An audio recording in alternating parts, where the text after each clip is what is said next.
What's going on, Kenny? My voice is a little rough today. Probably from shouting Super Bowl Super Browns at the top of my lungs at 6:01 yesterday. And then I think we closed the show with Super Bowl Super Browns. It's true. It's true. Yeah, it's true. And then, by the way, rinse and repeat every single time. And this only happens 3 or 4 times a year when the Browns win a game. Yeah. And we go on with our theatrics. Some show or some fan base somewhere else, they think that we really think that we're going to the Super Bowl. And so that happened yesterday. It's just the internet. And we got to deal with that every time. Hell with them. And then people are in the mentions going, no, they do this every time. Well, that's a joke, and that's why Cleveland is Cleveland. It's like, yes, that's us why. Chanting Super Bowl, Super Browns is at the heart of all the losing. Yeah. You got me. Oh, boy. Yeah, boy. But that was fun yesterday. Even Pony took his shot. I think they were just disgruntled because their season's kind of blown up right in front of their eyes. Yeah, good. Wait, what did Pony say? What did Pony say? He posted, I believe, the Super Bowl Super Browns clip. And then, wasn't even us yesterday, and I thought we'd come in, and I thought there would be debris all over the studio, and I thought we'd have to get corporate involved. Jonathan Peterlin. He shot off a cannon of confetti. Oh, yeah, I saw that. Yesterday. It was awesome. It was amazing. It was everywhere. Yeah, I saw that. That was fine. And I think they even talked about it because Daryl was in for Nick. Nick was under the weather, and I think they were a little worried how you would respond. Oh, God, I was kidding. Confetti. It was a joke, guys. It was a joke. What'd you say? I made a joke. I wrote at him in all caps, and I wrote, "You better have that bleep cleaned up by the time I get home." Like, I just wanted to sound like a goof. I wasn't being serious. I thought Jonathan would hire a marching band to come on in. Nice. That would have been amazing. If we lived in New Orleans, $200 you can get one of those street bands. That would have been amazing. Am I gonna? No, I'm not gonna say it. I'm not gonna say it.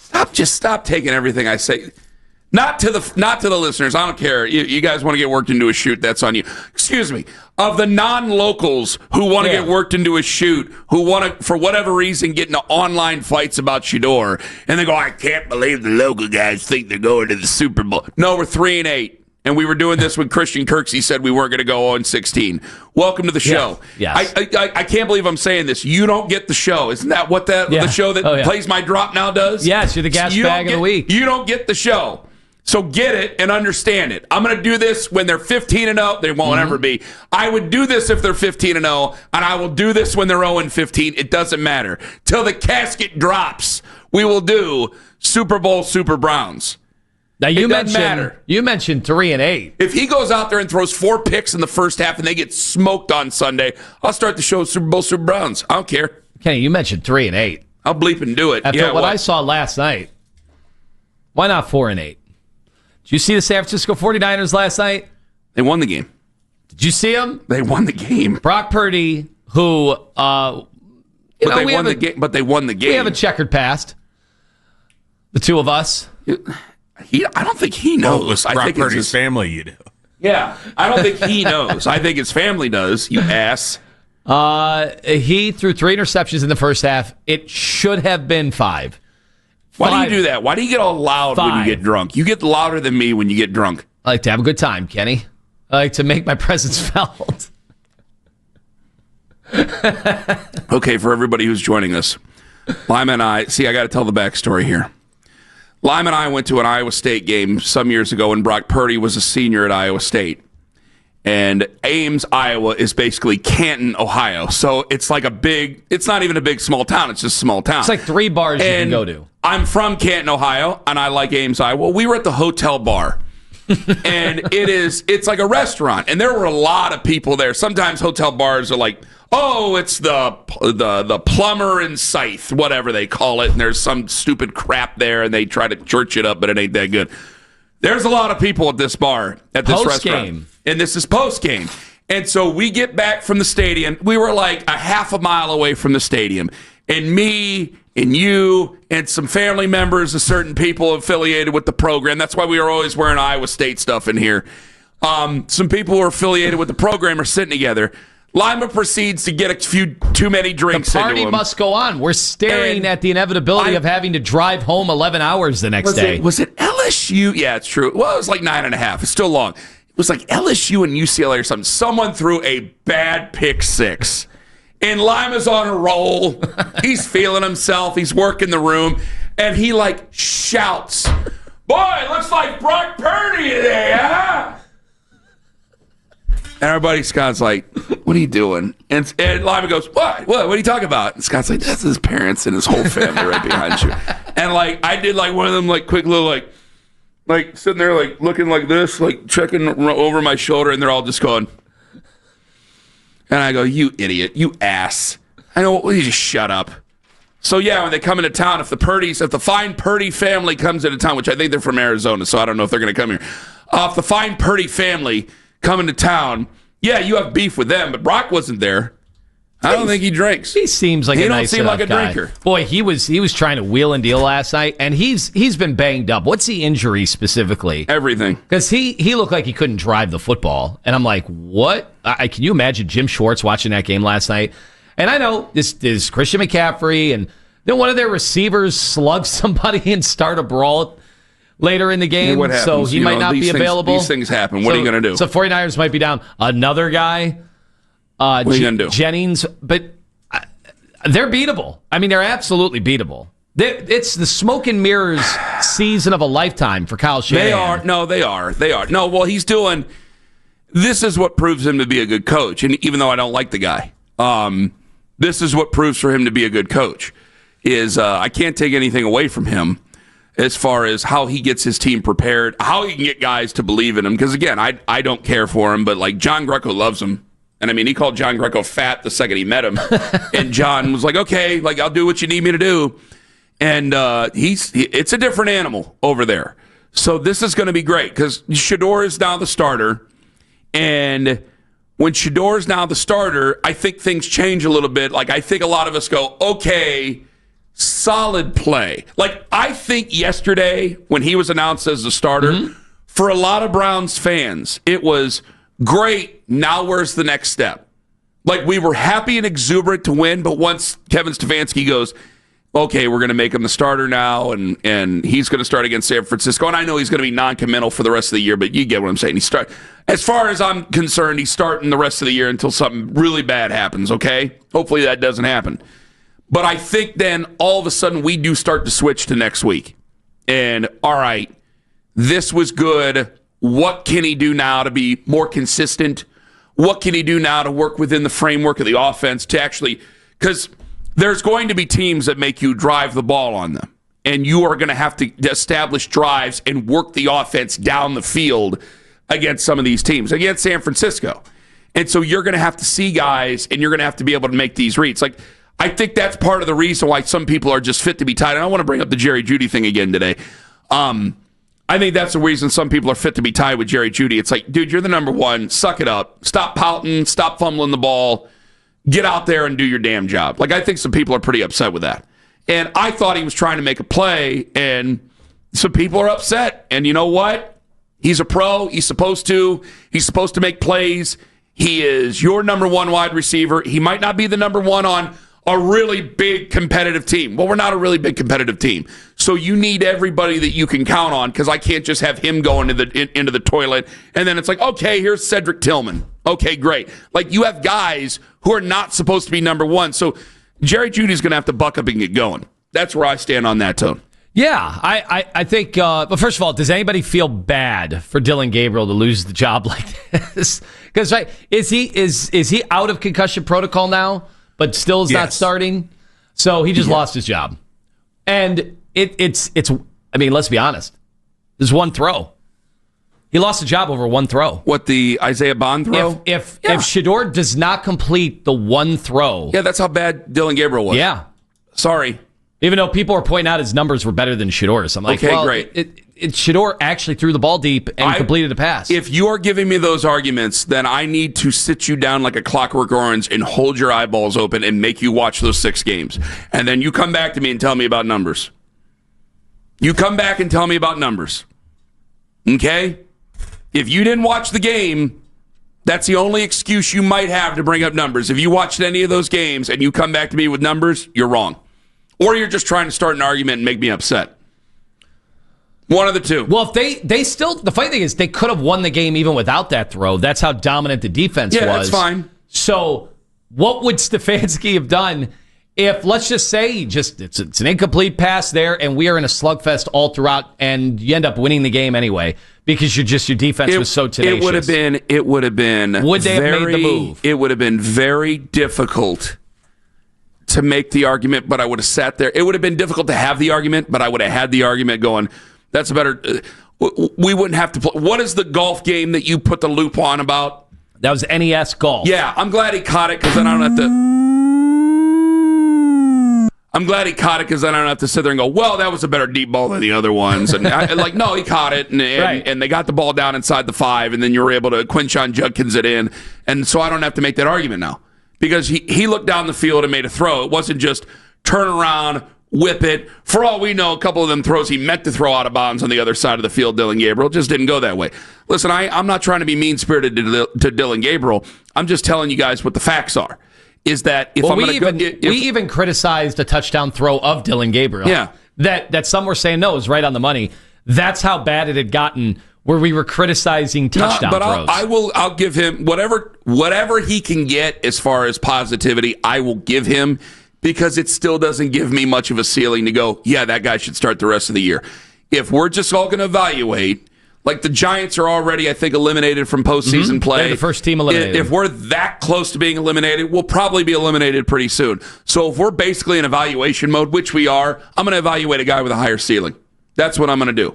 I'm with you. So, and my plans haven't changed. I like Shedeur, obviously, but I think they're going to draft a quarterback. I'm getting ready for a quarterback. He has 6 games to change that. It's starting on Sunday. He's already got 1 under his belt. I'm a bit encouraged. Obviously, there's things that need to be cleaned up. I think his own team, Grant Delpit's like, oh, he's solid. So, guys on defense are like, yeah, there's some things there that I even think guys on their defense see some things and he's maybe on Sunday they're lucky he ain't playing against them. Now, that's one of the best defenses in the NFL. So this ended up being a really good opponent for him to play. Because they tried to send the house, and like I said, that ain't Nate Wiggins back there. Mm-hmm. That's not Marlon Humphrey back there. That's a different animal. Even though that their defense has been a little bit maligned over there in Baltimore, it's different now. And so I think that with them, with Las Vegas, that ended up being a really good starter opponent for him. When you had the lead, good timing, yeah, and you had the lead. Now special teams helped you out, yes. Defense helped you out big time. Now I want to see him grow. Now I want to see him grow and see what he can do and see if he can grow into the role, and maybe he can change our minds by the end of this year. Maybe he could change the Browns' minds by the end of this year.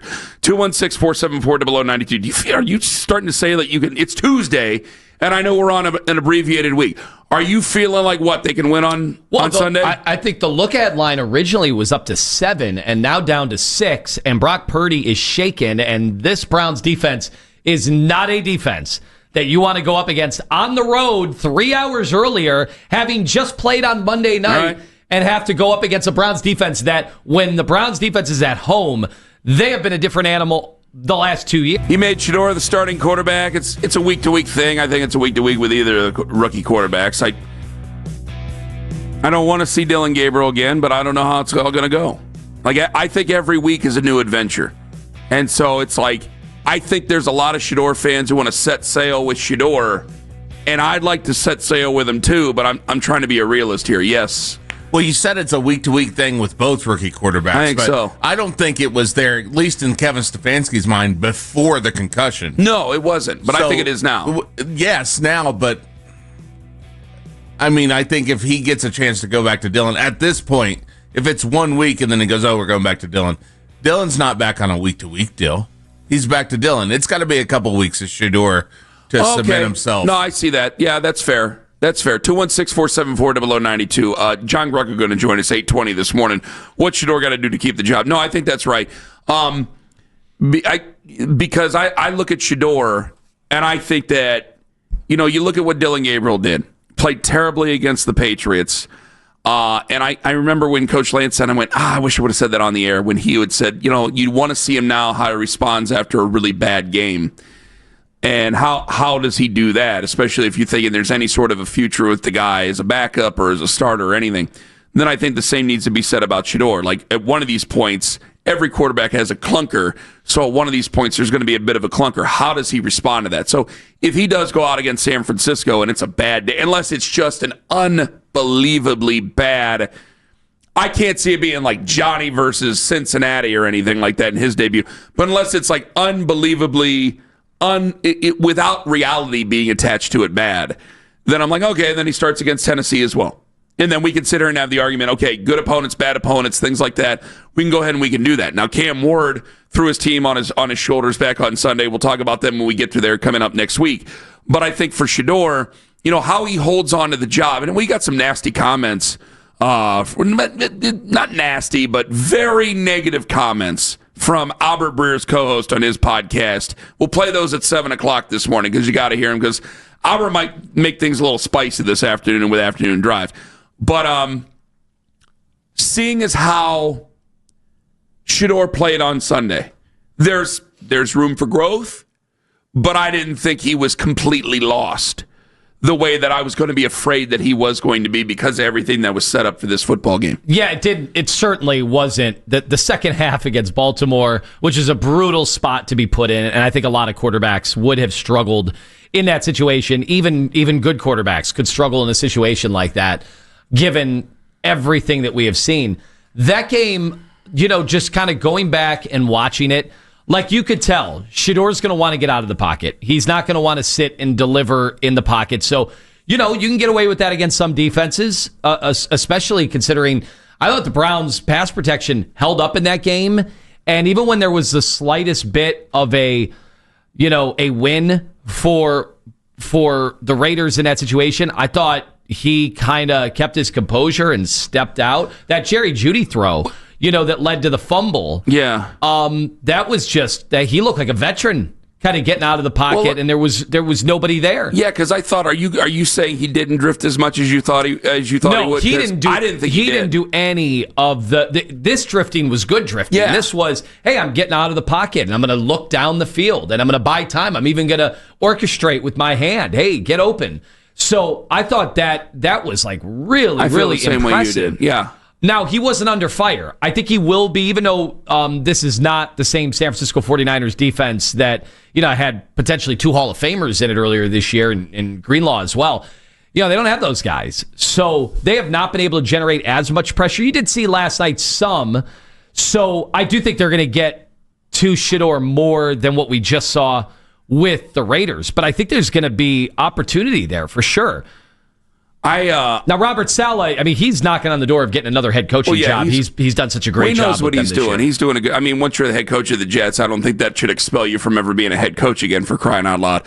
And I think there were some good things and some obviously not so good things that he did with the Jets. But going back to his defense, he's going to have them prepared and they're going to be ready. This is going to be a different one. But I agree with you. I was afraid he might do the drifting thing. And I thought when he didn't panic under pressure. I thought there was a concerted effort, but he didn't look robotic, trying to stay in the pocket. It didn't look like he was trying to force himself to stay. He wasn't terribly uncomfortable. He got sacked a couple times, but I thought that there was a lot of things there that he did to correct from the game against Baltimore. So it should give you a little bit of positivity going into the game against San Francisco. Again, it's going to be difficult. I'd like the routes to get a little bit shorter. I'd like him to be able to, and we found a little bit with Harold Fannin. We found a little bit with a couple other guys. I'd like some of the routes to get shorter. There were a couple of series where I thought that some of the routes went a little bit too long, and that's going to leave him to think and move his feet around a little bit too much. I'd like him to be boom, boom down the field, get yourself some confidence, and then get going again. 216-474-0092. Rodney and Litchfield, you're first up in the Fan. Good morning, guys. How are we doing this morning? We're doing okay, Rodney. Go ahead. Well, my first comment is I'm not sure. I thought Stefanski would wait till like Wednesday or Thursday to announce the starter. What advantage? The Browns, there's no reason to announce it. The team knows who's starting. The starting quarterback knows who's starting. Why should we let San Francisco know? I don't need to be appeased. I know I'm a fan. The media doesn't need to be appeased. Why not wait a few days? I mean, what would it have hurt to wait a couple days, except for everybody in the country or everybody in Northeast Ohio getting in? What's the advantage? What's the advantage of not saying it? Well, the defense has got to prepare for two different quarterbacks. Does that really matter in a lot of ways? Because I think it matters more than. Hold on, I think it doesn't matter more than I'd rather not have my players have to answer a bunch of questions on which quarterback that they would like to see, or which quarterback are they more comfortable with throwing, or anything like that. So if you get it out of the way on a Monday when the players, I know there's select players available, but it's not like the locker room's open. When you get that out of the way on a Monday, then you just move on with it. And then by Wednesday, after your first practice and the media's in there, well, then they're already prepared and we're getting ready with Shedeur. And then there's not going to be questions about comparing Dylan Gabriel or Shedeur Sanders. Okay, I mean, if you don't think it's advantageous, Rodney, Rodney, if we were in the playoff hunt and these games were life or death, maybe it'd be different. I also know, Rodney, and Kevin will never admit this. Do you know the things that these ex-players are saying about Kevin? Not Browns players, guys that don't even know Kevin Stefanski. You know what they're saying about Kevin right now? Really nasty things. They're calling him a racist. They're saying he hates Shedeur Sanders. He's sabotaging him. Kendrick Perkins, this idiotic stuff he's saying. Cam Newton's doubling down on stuff, despite the fact that we learned that they had been working extra time called him with cupcake ass. Who did? Kendrick Perkins. Yeah. The former basketball player. Rodney, yes. I think even though Kevin would deny it, I think he does not need to let this thing dangle out there and have everybody continuing the assault on him and his character. Like, he just doesn't need that. You. Well, so here's what I wanted to say about the game. So special teams actually was halfway decent. Mm-hmm. We haven't seen that every game, right? The defense didn't give up a game-winning drive, which we've seen twice this year that I can remember. The O-line, I thought, played one of their better games. Now, is that because of the quarterback, right? What came first, the chicken or the egg here? But the O-line, Conklin back helped.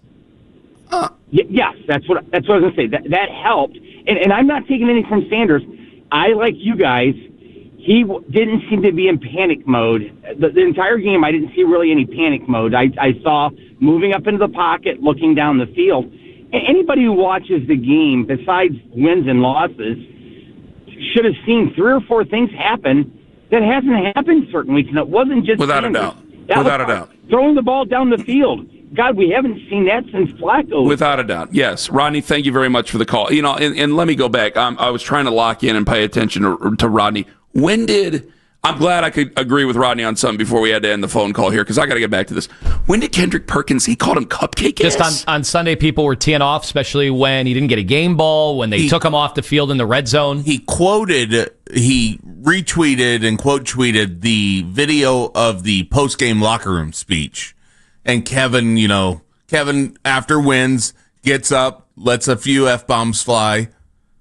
He took that video and put cupcake ass, along with other words. But that's how he started the tweet. This is Kendrick Perkins. Yes. But it's not just him. Real Kendrick Perkins. It's not just him. Cam Newton. It's so many guys. I can disagree with Cam Newton. Cam Newton has credibility. Cam Newton's been in a locker room. And you want to talk, like, if Cam Newton was calling people soft, I'd go, hey, Cam Newton rolled his truck down the highway and then played that Sunday. Cam Newton's played under duress. I can disagree with Cam Newton, but I'll respectfully disagree with Cam Newton. Where's Kendrick Perkins? It might as well be Kendrick and Parma or Kendrick and Canton or whatever. The guy just sounds like an idiot who calls in and says everybody's soft and everything is soft, and then that's it. The Cavs are soft, the Browns are soft. Do you even watch the sports you analyze?